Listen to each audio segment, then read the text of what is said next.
Hello again, everybody. Welcome to another episode. This is the Wrestling Connection podcast. My name is Chris and this is Glenn, and we are here for another spectacular edition, episode number 33. Can you believe it? We have actually built a massive Universal Studios Earth and a roller coaster coming out of the studios here. So once we're done recording this episode here on Super Saturday when we're recording, we're going to take a shot on the ultimate thrill ride. Glenn, how are you doing this week, my dear friend? I am very, very well, Chris. I'm sat up in the Glen Den, and I properly get kitted out. You'd think I was preparing for the apocalypse now when I record. Because the Glen Den is like up here, so on the background and on mute, I've got the Raw Vegas Raw Roulette on. That's where I am in my 2002 watch along. And D'Lo Brown's just making a surprise return actually to fight Triple H. Oh man, he's one of my obscure favourites. Do you know that? I love D'Lo. Yeah. We'll get back to that. But but I'm totally kitted out. I've got a wee, now folks, this is a Saturday, okay, so this is allowed. I've got a wee lunchbox here. A metallic Star Wars lunchbox, which has 3 small cans of beer if I want an alcoholic drink. But I don't know if I will or not. But when I touch it, it's nice and cold, and it keeps the beer cold if I want to crack one of those open during recording. But what I'm on right now is a nice cup of herbal tea, and I've got a Chili's bottle full to the brim of boiling water and some extra tea bags in the more likely event that I just enjoy a nice having tea. I've got having a big spectacular picnic whilst you're recording. It's excellent. I just don't have any snacks, which is a shame. But I've got my Inside the Ropes magazines down here. I've even got some marking up here. Got the book that I'm reading right now. I'm not doing all these things at once. Like, my focus is purely on my microphone. And oh my god, Triple H and D'Lo Brown are wearing blindfolds. Oh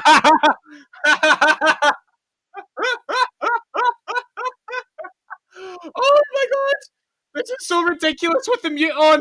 They're just walking about. It's like a flipping zombie movie. Oh my god, this is amazing. Everyone, let's just cancel this episode and tell people to not listen to the podcast and just go and watch this match. It's a shame I'm not doing recommend a match. I know, don't do that. Don't cancel the podcast.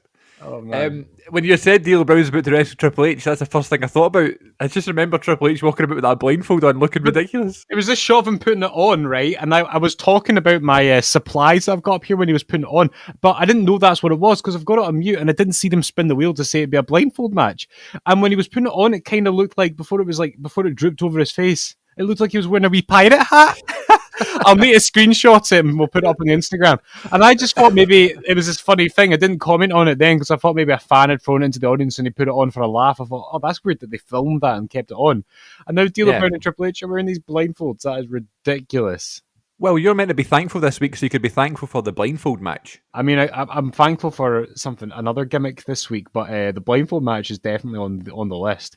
Oh my god, I cannot believe the scenes that I am watching right now. Folks, I am not recommending this week, but do yourself a favor, go and watch Raw Roulette from Las Vegas in 2002. Listen, there's a lot of stuff that's a bit difficult to watch nowadays in that episode, but this is absolute gold. Ric Flair gesticulating in the background, Earl Hebner looking like he's lost his watch or something, and D'Lo Brown currently pummeling a blindfolded Triple H. I mean, it's ridiculous. It's like early Retribution is what they look like.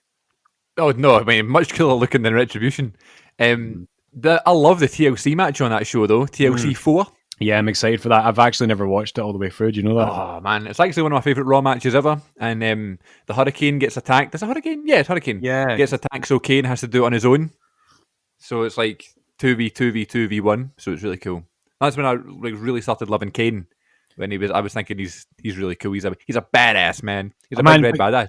I mean, Kane is one. I mean, obviously he will always be inextricably linked to the Undertaker, but that is a Hall of Fame career in its own right. I mean, he's done enough without the Undertaker to earn that, and what he did with Taker earned that. I'm watching back the Brothers of Destruction special as part of the 30 Days of the Dead Man this past month was a wonderful reminder as to how great that character was. And on paper Absolutely. It is. And in practice, it's over the top and it's corny and it's cheesy, but that's pro wrestling. And it was the best thing about Kane was his timing. Not just for him, but for The Undertaker as well. It was, I mean, in any other era, it would have been ridiculous, I think. I mean, actually, in some ways, it looked like it was lifted out of the earlier 90s. But, coming in 1997 at that time, he was just that, he looked like a horror villain. and everything about him was perfect. I mean, I know he's not come out for random wrestler recollection, and that's what this is turning into. But Yeah, man, no, we're going to get to that. I love Kane. Like, I just want to say that how much I love Kane as a character. And people say that he needs to stop doing these cameos or showing up again. I think it's brilliant. That episode where the special guest on Raw was Mayor Jacobs and he won the 24/7 title was one of my favorite moments ever. And then Kane showed up at the end. It was just brilliant. I love what they did with the character. I loved how he evolved to the fact that he would have this Jekyll and Hyde, and he would split between Kane and Demon Kane, like Corporate Kane and Demon Kane. Like that feud with Seth Rollins, I thought was one of my favorite things that Seth Rollins has ever done, and it's one of my favorite times in Kane's career because I love that aspect of him, this dual personality. You know that Royal Rumble in 2014, the Batista one? Yeah. And it was Punk's last match, CM Punk's last match in the company. He left after that one. And Kane comes out, but it was like, we didn't know he was going to be in it, but he comes out as like Corporate Kane, but it's like one of the first times he's Corporate Kane. Yeah. So he just comes out in his sort of his dress black trousers. Amazing. He's brilliant. I love Kane. I mean, how long has he been in the company? So since 1997, that's 23 years if you got your math correct. But he is also doesn't get enough credit for how just the longevity of the character. I mean, similar to The Undertaker, it's a ridiculous character that has been able to stand the test of time. But then you get Kane, that's also a ridiculous character. Sorry, you're saying that I've currently got Goldust in a gown, in drag, and oh my god, here comes Regal in drag. Sorry, carry on. I cut you off there. No, the Regal in drag is hilarious, isn't it? He comes out on the stage. Yeah, it's amazing. Oh, you can't beat Regal. Even Goldust is a ridiculous character, but look at him now doing the best work of his career. You know what I mean? So it's all about these people who are just the longevity of their characters. Making them legendary characters more than just legendary wrestlers, you know? Yeah. The character stands out more than the actual performer, which is crazy because they're such great performers. But I used to hate the way Kane would take a pedigree. You know what I'm talking about? Like the way he's landing his knee. I was like, surely that's worse for your knees? I don't know. Yeah, I'm thinking No Mercy 2002, you know, particularly. Oh my God, Regal stumbling in those heels. Right, Glenn, pay attention. Pay attention to the podcast. Yeah. I get distracted by Regal and heels. But you know, I was just thinking, like, our generation, obviously I'm a bit older than you, so I started watching just slightly before you. But we both grew up watching wrestling at a time where like youth was considered to be everything. So, you know, people with few exceptions became stars in their 20s, and after they were in their mid 30s, it was kind of considered that you were past it and that was the best days were behind you, with a few exceptions, Steve Austin being one, because, you know, his run was happening when he was in his mid 30s really. But I think now the reality, I think that was a reflection of the fact that, you know, I got into wrestling in the late 90s, where wrestling was kind of resurging after, or certainly the WWF was resurging after the steroid scandal, and they kind of necessarily had to have a more youthful product. But now we're learning in these last few years, looking at guys like AJ Styles, Bobby Lashley, Chris Jericho, Dustin Rhodes. Like, I think if you can stay healthy in wrestling, I think it's obvious that you only get better with age. Shawn Michaels and The Undertaker are other examples of this. Your prime for a lot of these guys is really in your 40s. And now Jericho's 50 and he's still capable of having a great match. But I think, you know, Chris Jericho only gets more creative and more innovative with time. So it's and you see it with Matt Hardy, and a lot of these guys just seem to do increasingly well. And I think wrestling, we've kind of been fooled into thinking it was a young man's game, but really, I think you only really become a star. Even Hogan, like his most creatively stimulating stuff was by the time he was in his 40s. Mm-hmm, absolutely. And even, I mean, you say Jericho there. Like, when, I don't know if we're going to ever get as good of a match out of Jericho as we did with like Shawn Michaels and Rey Mysterio and that sort of thing. I think 08, 09 Jericho is probably his prime. But as you say, in terms of creativity, you know, whether he's going to go into commentary after this or whether he's just going to be a manager in the inner circle or whatever, he's going to be around for so much longer than he was anticipating because of the creative outlets that he can do now, you know? So very, very exciting to see where these characters go, whether it will be Jericho or Dustin Rhodes or Undertaker or Kane or whatever. So we hope everybody enjoyed our Undertaker special last week. 30 years of the dead man. And I realised when we listened back to the episode last week that I never actually asked you what your favourite Undertaker match was. And then I realised it's going to be end of an era. But if you could pick a couple of Undertaker matches that weren't the sort of typical norm greatest matches ever sort of thing, like Taker versus Michaels or end of an era or something like that. Any kind of obscure or favourite Undertaker matches? Yeah, I've always had a soft spot and I think for me, this is my equivalent of you liking the DDP thing at King of the Ring. I've always had a soft spot for Taker and Kane at SummerSlam 2000, yes, because it's not a great wrestling match. And actually, those two didn't really have great wrestling matches. So I'm going to cheat here and put 2 in 1. SummerSlam 2000 and WrestleMania 20, because like Undertaker had much better WrestleMania matches, but for SummerSlam 2000, for me, even it felt refreshing to see Undertaker versus Kane again, because he was American Badass at this point, and that was different.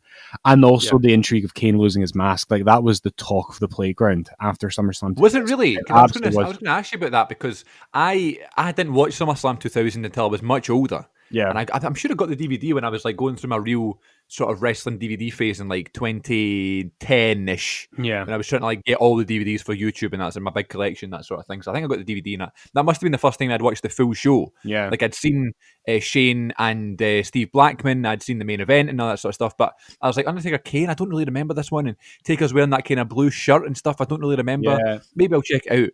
And then I just couldn't believe when he took his mask off. I don't know if it was just because like they made the big deal about it in 2003, where he lost the mask to Triple H and that sort of thing, and they just didn't want to mention, oh, this has happened before, you know? But I just couldn't. When I was watching, I was like, obviously it's not this big reveal or whatever, but you get a good look at his face. You do. You know what I mean? Oh my God. And I know anyone listening who watched that back when it happened paused that videotape over and over again, and I did. So like I didn't get it on VHS until about 2002, so it was still before Kane Unmasked, and I paused that so much. Like, and me and Robert would pause it and just stare at it for ages. But isn't that funny? To your point, when it actually happened, I was in maybe primary 6, come back from the summer holidays, and like anyone who'd seen the actual, everyone claimed they'd seen the actual pay-per-view. I kind of knew it in reality, maybe Robert had, because he used to always watch the pay-per-views. Yeah. But I didn't. I only knew Kane lost his mask from seeing it being summarized on like Smackdown or on like Metal or Superstars, which was always on Sky at the weekends. But yeah, the intrigue around that is kind of a nostalgic thing. And in a similar vein, Undertaker Kane at WrestleMania 20, I mean, that's really about the entrance and the intrigue of Taker. And we spoke about that a little bit last week. But man, the build-up and the story and the promos and that sort of thing. Absolutely. What about you? What are your more obscure favourite Taker matches? I don't know if it's obscure, but you know the ladder match he has with Jeff Hardy? Like, I just feel like that's legendary. And I think it's talked about as a good Raw match, but I think it should go down as one of the best story matches in wrestling history, or at least Raw history, you know? Yeah. All about the underdog who literally earns the big dog's respect, not to copyright Roman Reigns there or anything. But yeah, that one, I think the triple threat match with Kurt Angle and The Rock at Vengeance 02 is a great, it's maybe the best triple threat of all time if you really look at it, but it just doesn't get talked about as, say, some of the other big ones, you know? And maybe even, I'm thinking just randomly off the top of my head, the John Cena match. Is it Vengeance 03? Or is it No Mercy 03? No, No Mercy is the big match, so it'll be Vengeance, yeah. Vengeance 03 against Cena is a really good one. But there's a bunch of really hidden ones, I think, probably in the mid-90s. You know, the match against Mankind at Survivor Series 96 is really good when Paul Bearer is in the shark cage above the ring. That's a really good one. So there's just a couple off the top of my head, but I don't really have like that definitive obscure one like I would do for, say, a Randy Orton or a John Cena, something that's a bit more recent, you know. But I'm sure he's had plenty of fun ones. And who knows, will he have some more? We don't know. So shall we do some random wrestler? Yeah, that'll be fun. Always enjoy some random wrestling. Let's do 2 today. Why not? Let's do 2. I'm feeling mischievous. Do you know what that sound is, Chris? That is the sound of the rule book being thrown out the window. It's actually the sound of the cage lowering, but I digress. Okay. All right. Reaching into the random box of random wrestlers, and I have pulled out a random wrestler. Who are we going to randomly recollect about right now? It is, it's a good one, the Samoan Bulldozer, Umaga. Right, I love the Last Man Standing match with Cena at Royal Rumble 07. Absolutely. Is it 07? Yeah. 07, absolutely, yeah. Great match. I love the match with Triple H at No Mercy 07. And I love the Jeff Hardy match. Is it Extreme Rules 08? Yes, it is. Good knowledge. Yeah, that's why you're here. Yeah, man. Like, those are there's probably more obvious ones that I'm missing, but when I think of the best... Batista, WrestleMania 24? Oh god, yeah, man. Do you know it's so funny? Like we talk about WrestleMania 24 every now and then, and we spoke about it at length at episode 24. But that's always the match that gets forgotten about. I think that Raw versus SmackDown promotional thing, next to everything else on that card, it feels like a bit of a nothing match. But actually, the match itself is really quite fun. Yeah, absolutely. Yeah, so I would like that's just what a great performer, big guy, could move really fast. I kind of strangely like the fact that he used to beat people by hitting them with his thumb. I remember around the time Umaga burst in the scene, somebody wrote a letter to Power Slam saying, "Do you know what? If you watch TNA, you will see matches being finished with the most death-defying, innovative, and never-before-seen moves in Western American wrestling. If you watch WWE, you see a large Samoan man beating people by hitting them with their thumb." And it just seemed like this deprecating contrast. But really, the MAGA worked. And do you know the unsung hero, Armando Estrada? Like, he was such a good mouthpiece for him. He was so good. I hated him as a youngster, which meant he was the best. The way he would go, Armando Alejandro Estrada. Amazing. Oh, I forgot about him. He was great. Remember, he was the ECW general manager. Jesus, yeah. God, we need to do an ECW, WWE ECW special one day. That's brilliant. We need to do that. That's a great idea. We'll do that in the new year. So if we go ahead next week with this European Championship thing, we'll see how that goes as a trial run for like the themed sort of historic specials, and then we got WWE ECW. Well, there's a wee spoiler for you, ladies and gents. Next week is going to be the retrospective of the European Championship. I don't know why I so want to do it, but we'll find out next week. Excellent. Umaga Memories. I listen. I was a big sucker for, like, especially when I was younger, like all the baby faces are the heroes and all the heels are the bad guys. Yeah. Which is right, and a lot of people would do their job right. And Umaga was an amazing heel, but I always liked him. I always knew that he was great. You know, the way you just know someone is just like, the way he would come out and you would go, oh, you know what I mean? Like you would be like, oh, everyone in the ring's in trouble now. You know, it's not necessarily that I would hate him. I would hate Estrada more, but I always just knew how great he was. His matches with Cena, it was a New Year's Revolution, I believe, 2007, where Cena beat him for the first time. It was Umaga's first ever pinfall loss. Yep. Cena beats him with a schoolboy.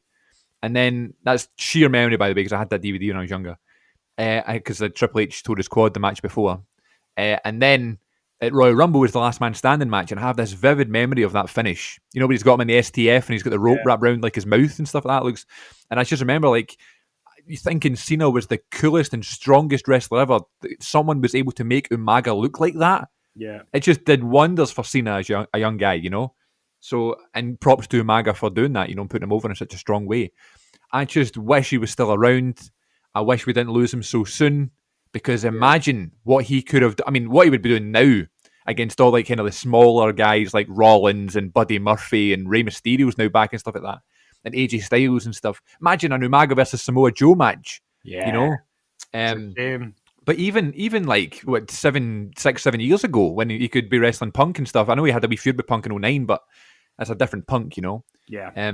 So many possibilities. So he's one of those ones that I'm really gutted that is no longer around, you know? So I loved Umaga, and I remember going to A1 Comics one time with my dad when I was going through my wrestling figure phase, which we talked about in episode 30, specifically looking for a new Umaga, because I had one when it first came out, and the thumb had broken off, and all of the wee strands of his hair had fallen off as well. Of course, the thumb broke off. Because I just used it so much. Yeah, so I had to get a new one. Yeah. I was in the market for a Umanga. A Umanga. Okay. And second random wrestler to be pulled out the box here. Give us a good one. And it's a friend of the show. A friend of the show, if you go all the way back to episode 3, 4? One of the very early ones, Santino Marella. Santino. I mean, Santino very kindly did an in-character introduction for our show. Which I love the fact he asked you if you wanted it as Santino or not. Yeah, I know. I loved his introduction. I loved that episode Against of Raw. Umaga. Yeah, exactly. And I loved that introduction. And I love the atmosphere of Raw in Italy. I can tell why they never went back, because the crowd was just so mental.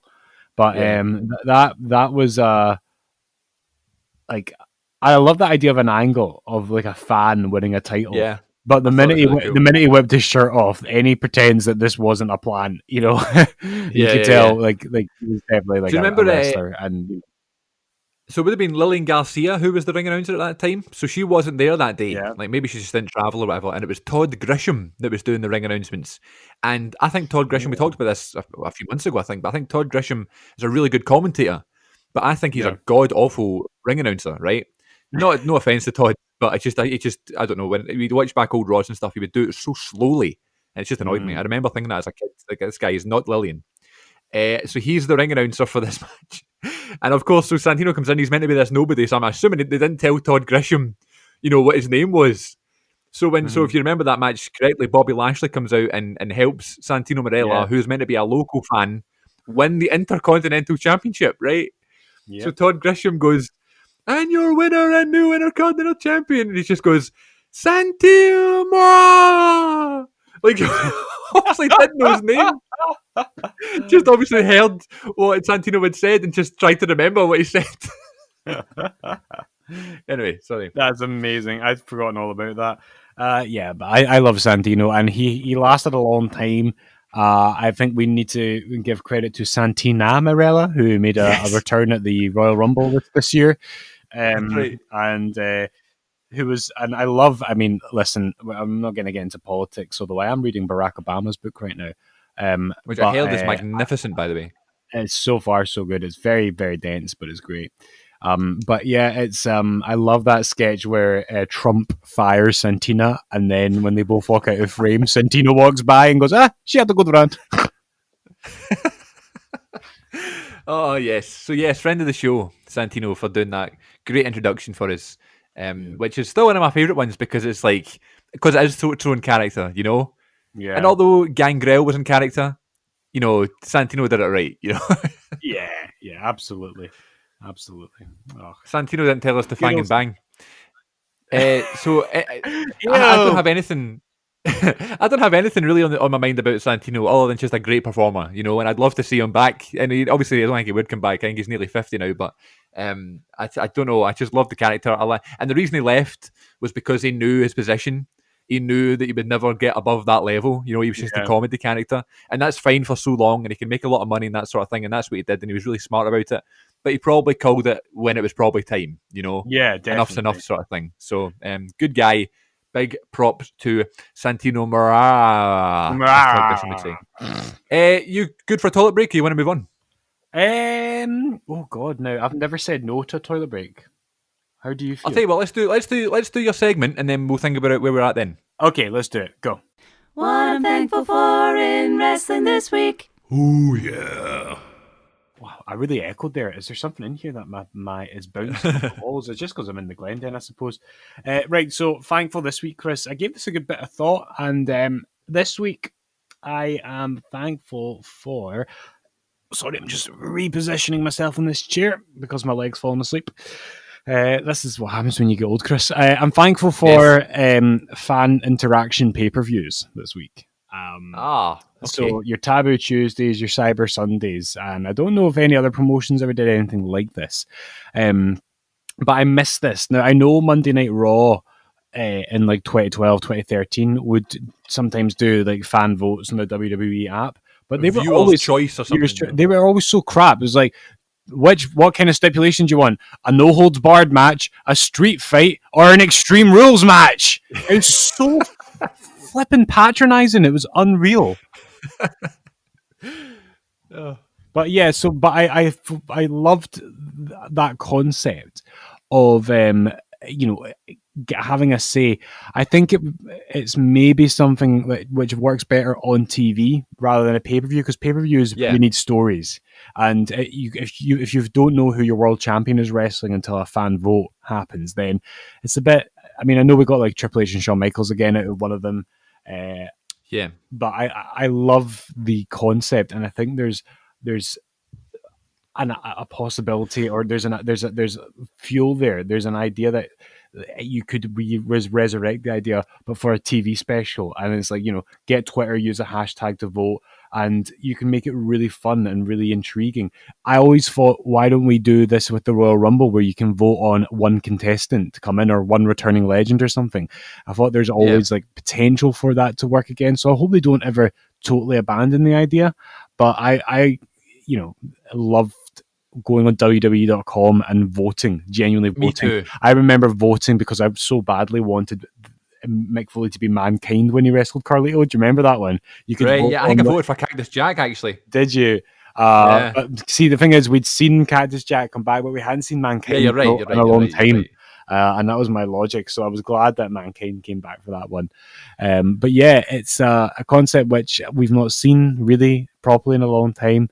But yeah, I would love to see it make a return. And I have fond memories of going on the website, back when the internet was sparse in my household. Totally. Do you remember in like 08 when they done it? It was like mobile texting only. And I was raging.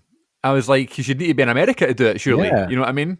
But the years before, I was always going to be on WWE.com doing it. And I can't believe they've not brought it back. It makes so much sense nowadays, I'm looking at the results for Taboo Tuesday 2004, which was the first time they'd done it.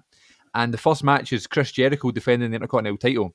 And you had like loads of suggestions. It was like the rest of the roster. Yeah. So you could vote for Shelton Benjamin, Batista, the Coach, Christian, Rhino, Maven, my boy, William Regal, the Hurricane, Tyson Tomko, Tajiri, Stevie Richards, Val Venus, Rosie, Chuck Palumbo, or Rodney Mack. And of course, the overwhelming favourite there was Rodney Mack, but he didn't actually get picked. The winner was Shelton Benjamin, and if you remember, the winner of the vote, which I believe everybody who you've spoke to, whether it be GR or Eric Bischoff or Bruce Pritchard or whoever, have said that this was a legit thing. It was a legit vote. I don't know how truthful that is, but I'd like to think so. I think so too. But if you remember, Shawn McMahon, Shawn Michaels ended up wrestling injured when he fought Triple H. That's right. So Shelton Benjamin wins the vote, and he wins the Intercontinental title. So do you think it was like whoever wins the vote is going to be the new champion? Yeah. So it could have been Tyson Tomko or Rosie or Chuck Palumbo who won. It just so happened it was the up and coming babyface at the time. Yep. And then you had things like the weapon of choice match, and then there was the stipulation for Eugene versus Eric Bischoff. Mm-hmm. You could either vote for loser has to wear a dress, loser has to be the winner's servant, or the one that was voted in, loser has to get their head shaved. And that's how Eric Bischoff lost his beautiful black hair that wasn't dyed at all. And then you had like Shawn Michaels and Triple H and Randy Orton and Ric Flair, which was the main event of that show, surprisingly, and a steel cage match. So I just think it's such a fun show. It's totally different. I mean, buy rate didn't particularly skyrocket. No. So I guess that's why they didn't keep doing it. But I don't know. I mean, it was one of my favourite pay-per-views every single year. Absolutely. I loved it. I miss it. And I hope because it's the kind of thing you can use it seriously.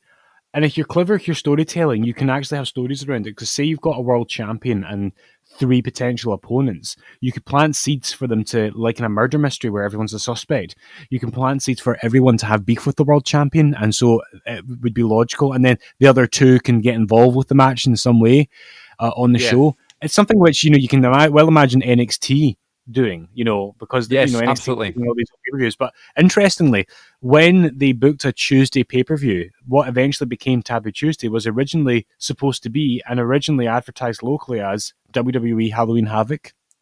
Really? Was it 04, the first one? 04 was the first one, yeah.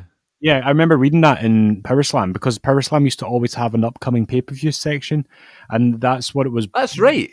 Booked as. It was supposed to be Halloween Havoc, and it wasn't until a bit closer to the pay-per-view that they rebranded it as Taboo Tuesday. Yeah, I quite enjoyed the NXT Halloween Havoc episode, because I've been quite critical of NXT recently, and there's just no hook for me for some reason. I can't figure out what it is.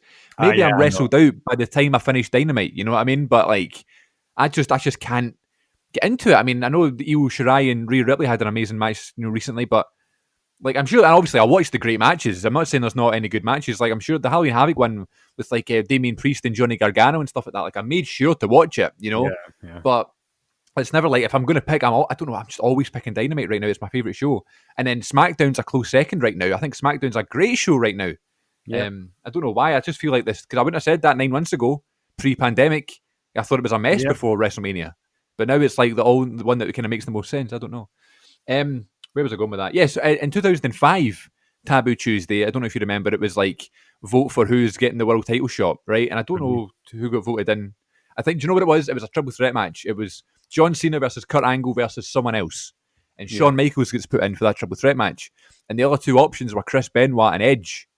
And Edge was all about how this was going to be his time to win the world title and stuff like that. So then, because Benoit and Edge didn't get picked, they ended up wrestling for the tag titles as a team, Benoit and Edge. And Benoit and Edge ended up winning the tag titles. So it's a bit of a dynamic there where you kind of build and you plant seeds. You know, the Edge is still raging, but he gets something out of it, but he doesn't want to be in a tag team sort of thing. So there is ways around it, but you're right about bringing it back. There's endless possibilities right now. Whether it just be match stipulation or which title would you want to be on the line or something, you know? I just think that's a great idea. Absolutely. I kind of think as well, because now that we have a history of like fan uprisings, so like, you know, with the Yes movement and with Kofi Mania and even with Big E recently, like, you know, when they did that triple threat match, they always knew that HBK was going to end up in it. And similarly, when they booked Steve Austin versus the Coach, and it was like a verbal debate, an arm wrestling match, or a street fight, like even though that match never happened, you knew obviously Street Fight was going to win, but they probably can't be so sure now. Even if they put an obvious one in, the way that the culture and society is now, you will get these rebellious votes. So I think it would be even more exciting now because of smarkiness online in the wrestling community. So like I would say WWE, take note, and AEW, why are you not doing this yet? I'm not saying do it every week. I'm saying doing it as a TV special, but get involved. Come on. Even if it was like every week, every Monday night, right, at the top of the third hour of Raw, because notoriously the third hour of Raw right now is the lowest viewed, right? So what if they did like at the third hour of Raw for that last hour for, I don't know if you want to do it every week or whatever, but for the foreseeable is fan hour or something, you know? Yeah. And make people want to tune in and make people think like, oh, we're not going to know what's going to happen. Do you remember they did that? Like, I don't know when it was, a couple of years ago or whenever, and they like made like the Raw logo like kind of dark and like with a black background for the third hour because that's going to be grittier, and they're going to swear, and there's going to be hardcore matches, and they brought back the 24/7 thing, and it was like it's going to be the third hour only. And then Sami Zayn came out, remember, and he did that promo with like the electric chair, it was called. Yeah. And he was trying to get folk to mention AEW. He's like, ask me something, ask me anything you want, and no one would say it. And he just went like, you could have asked me about AEW. And everybody went mental because it was the third hour of Raw and it was edgy. Yeah. And they just didn't do it again. So maybe they should do something like that where it's like every week the fans get to vote for a match in the third hour of Raw or something. That might be a cool idea. Mm-hmm. Absolutely. I don't know though. Yes, good show. I love that pay-per-view, and every time I go back and watch Cyber Sundays and stuff like that, I'm always having a good time because it's like one of those ones you always forget about, you know, like who did win. Obviously you remember the main events, but the sort of smaller ones, what type of match is it going to be between Kane and Gene Snitsky? You know? Also, I don't know. See when Austin pulled out of that match with the Coach and ended up being Batista, why did the Coach bring back Goldust and Vader? Interesting. You're right. It was a really bizarre choice. Just like when as Randy Orton was feuding with The Undertaker, he brought back Viscera and Gangrel. Yeah. I mean, fanging and banging all the way on SmackDown. I mean, I'm not... With the world's largest love machine, Viscera. Doodaloo, doo, doo, doo, doo. I love... See, when I was watching back some of that stuff, like last year or something, I know it was ridiculous and quite racist, if I'm honest, but my God, it was hilarious. Some of the stuff, some of the visceral lines with Lillian Garcia, and then like Lillian Garcia falls in love with him, and then Godfather comes out with a whole train, and Viscera's like, "No, I don't want Lillian anymore," and Lillian's heartbroken. Chris, so ridiculous. Would you believe that I'm watching The Godfather right now, talking to Jerry Lawler and Stevie Richards as part of Raw Vegas? Yeah, well, Jerry Lawler goes away with The Godfather, and JR needs to call a TLC match on his own. That does not surprise me. Oh, we've got a delivery coming to the door here. What's it? I just had a delivery. No way. Is it going to be a Christmas present? Oh, it's just a letterbox. Yes, good shout with Cyber Sunday and Taboo Tuesday. Mm-hmm. Is it time to recommend you a match? Please do. Wrestling recommendations, wrestling recommendations, wrestling recommendations. Match of the week. Oh, yeah. So this week, pretty self-explanatory, and I'm going to recommend a match that isn't particularly like a great match per se, but just something of significance that I just has been blowing my mind recently because we've just been celebrating the 30 years of Undertaker thing, the 30th anniversary of Taker's debut at Survivor Series 1990 all the way to Survivor Series 2020. And they've been posting lots of stuff on like social media and stuff like that about historical moments. And the match I want you all to go and watch right now, if I'm recommending you one this week, is The Undertaker versus Stone Cold Steve Austin from June 28th, 1999. June 28th. Do you know why this match is significant? No. So, this match, this segment, is the most watched wrestling segment of all time. So this is peak Attitude Era, obviously. It's June 99. And obviously, you can watch things on YouTube nowadays. But what I mean is, like, viewers tuned in at home live on a Monday night watching wrestling. Yep. Stone Cold versus The Undertaker for the WWE title.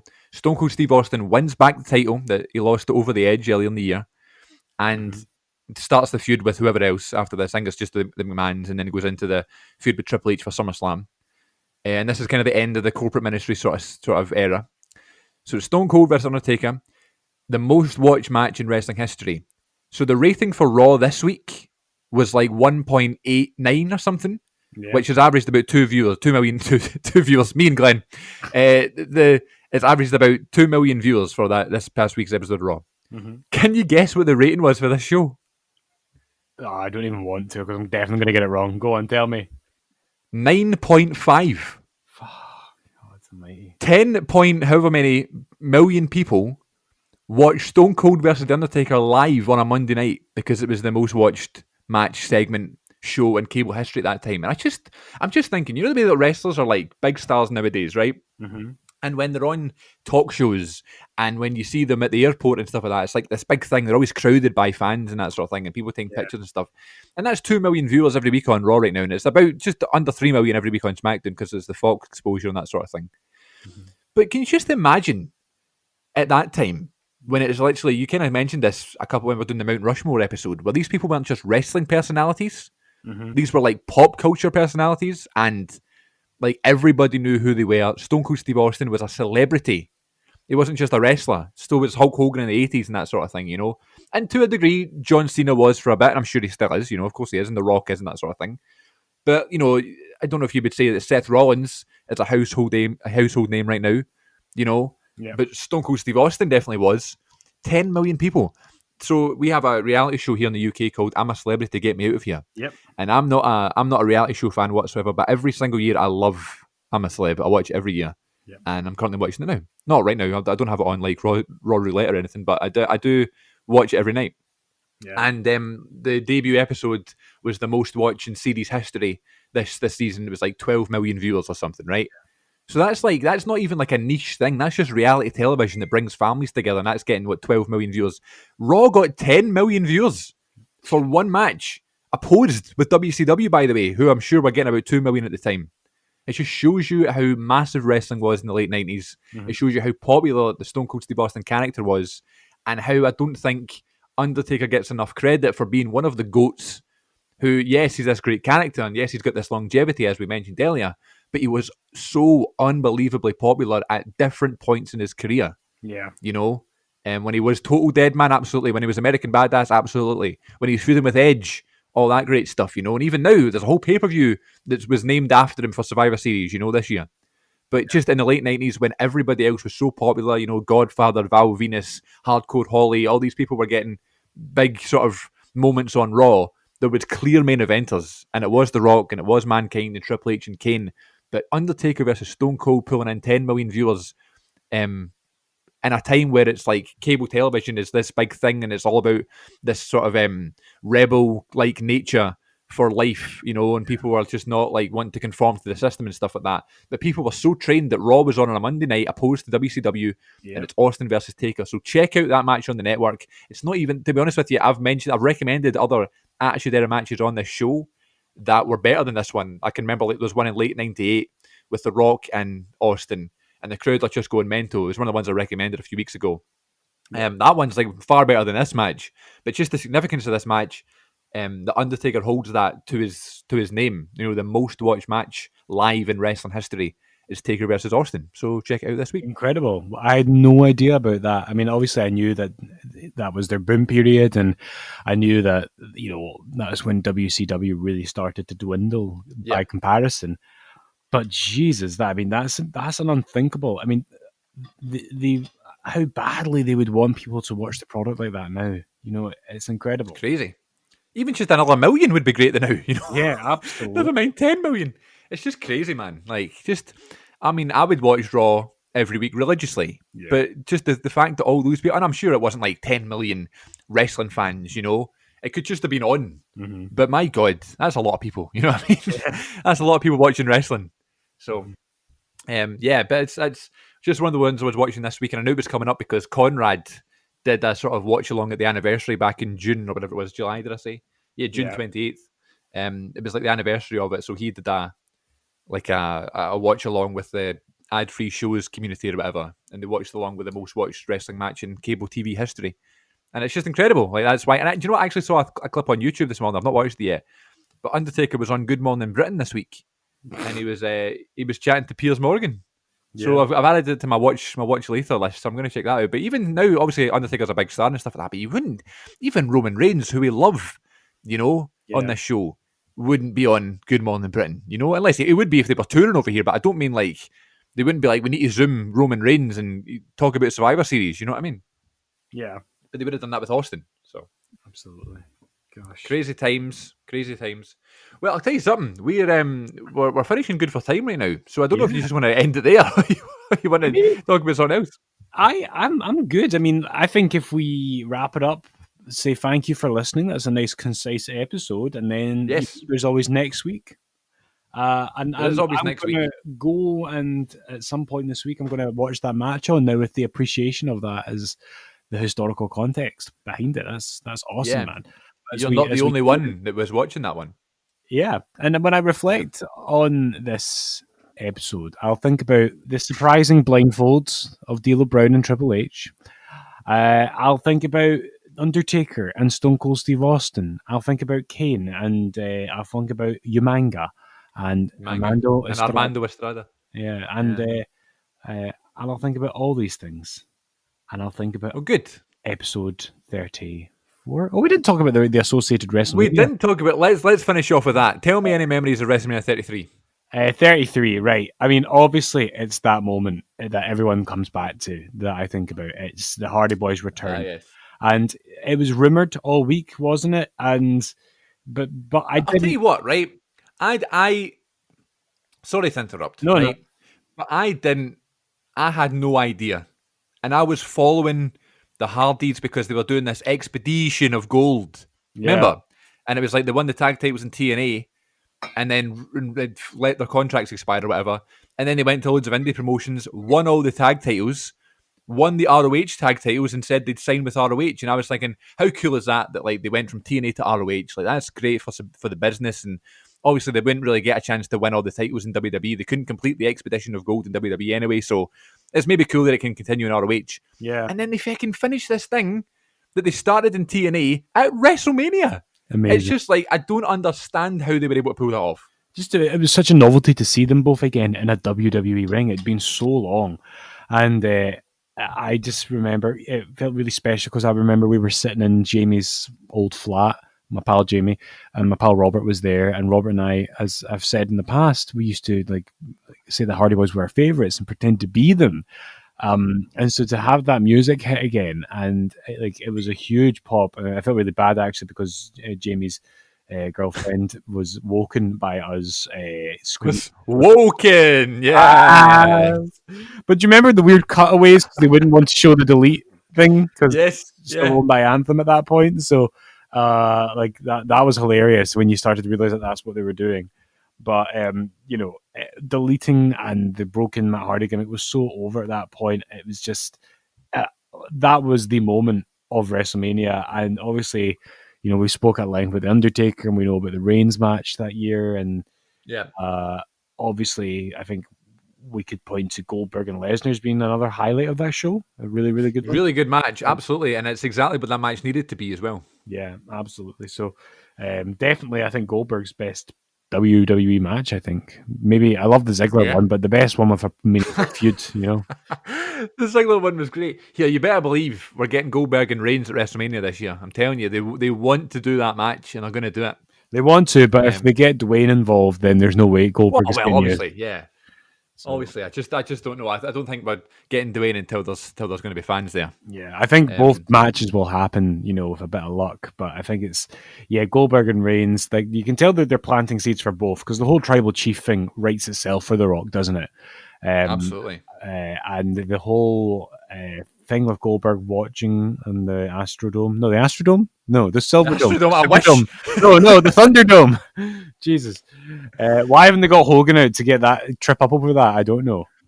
Here in the Thunder Center, brother. Thunder Center. Apparently Hogan was supposed to be part of WrestleMania 36 when it was going to be in Raymond James. He was going to win the Andre Battle Royal. He was going to win it? Yeah, the plan was for Hogan to be a surprise entrant, and that would be his last match. Like, he wouldn't do much. He would just throw two people over the top rope, throw some punches. That would have been an amazing moment. That would have been great, wouldn't it? That would have been amazing. You kind of want something like that to happen for Hogan, so that Sting match isn't his last match. Yeah, I like the Sting match, if I'm honest. I would rather drink a glass of cold sick than watch that match again. Hogan comes up with his red knee pads. Anyway, so WrestleMania 33, the Hardys come back. I've been very guilty of going mental with wrestling, right? And obviously it's calmed down a lot now. But there's been a few times in recent years, this most recent era, where I've just lost it, I kind of knew Edge was going to come back, like I'd read spoilers and stuff, but I didn't know Drew was going to win the Royal Rumble. So that Royal Rumble was pretty spectacular for me. But the Hardys coming back was the big one for me. Even Sting, when he debuted at Survivor Series a few years ago, that went mental for that as well. And I mean, the Rollins cash, and I'm just thinking of a few things there. But I mean, in terms of pure shock factor, had no idea, but just over the moon and close to tears, that was the Hardys, Yeah. With the Brothers of Destruction documentary they just posted on the network, they're talking about the streak being ended, and Taker and Kane both agree that the Reigns match should have been the end of the streak. They say Brock, it was fine and it worked really well for him and stuff like that, but Taker didn't think that Brock needed it. Yeah. Brock was still Brock, and he thought it would really help Reigns. I don't know if I agree with that. I think it would turn people against Reigns even more. When they were going for the babyface thing at the time right now. Don't get me wrong, imagine what they could use in promos now with that to make people hate him even more with the tribal chief thing. But so I mean, and even we talked about this last week as well, I don't mind the match. I know it's a bit bad and it's a bit slow and Taker's looking a bit heavy, but it's fine. It's Taker and Reigns for Taker's last match apparently, And if it went down, think about this, if that match went any better than it did, and it went down really well, we wouldn't have got the Boneyard match. We wouldn't have got the thing with Cena the year after. We wouldn't have got the tag with Drew and Shane. It was like, that was meant to be the end, Absolutely. What else happens on that show? Oh, AJ and Shane. Great opener. That's a great match, yeah. Yeah, I think Jericho and Kevin Owens is underrated. I know Vince called it the worst WrestleMania match that he's ever seen. Which is... Why is it? It's not bad. I don't know where... Absolutely ludicrous. Yeah. It's not as bad as what's the first match in WrestleMania history, which I'm going to try and remember it. I believe it is El Matador, or it was just Tito Santana versus Big Buster guy. Was it Paul Roma? Was it... Oh no, it was the Executioner. That was the first match in WrestleMania history. Tito Santana versus Executioner. Great match, 5 stars. Good show. And what's the W title match on that match is Orton and Bray Wyatt as well, which kind of falls a bit flat. But and you also have Rollins and Triple H on that show. It's a good one. I think it's a good WrestleMania. It's one of the ones that gets lost in the shuffle because it's so long. Yeah. And I love. But to be fair, we talked about this earlier on as well. The Titantron and Entrance Ramp and that sort of thing will never be topped for that one. Yeah. I think anyway, it's the most spectacular. But yeah, good WrestleMania. It was the ultimate thrill ride. And so was this podcast.